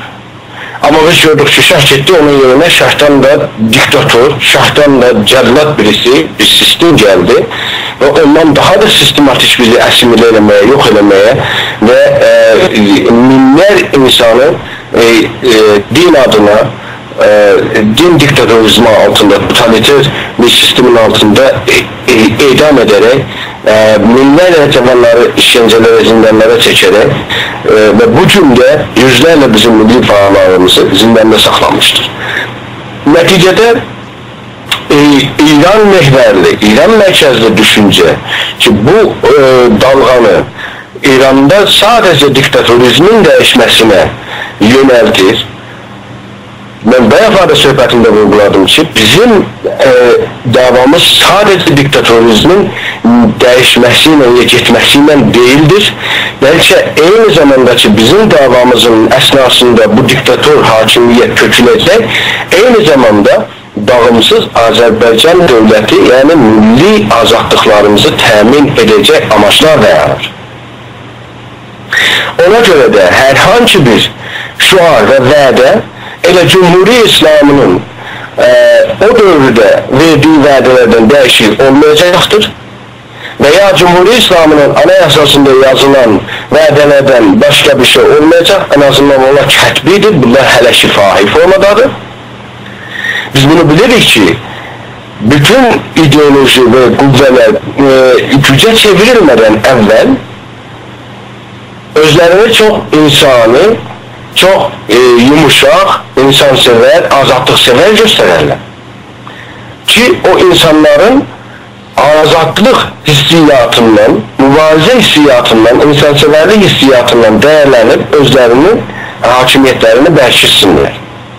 İndi də əgər eyni tuzağa düşsək, yəni 30 il bundan qabaq etdiyimiz səhvi yenidən təkrar etmiş oluruq. O yüzden də hər hangi bu demokratik və üzdə xoş görünən, qulağa xoş gələn şuarlara aldanmadan sırf milli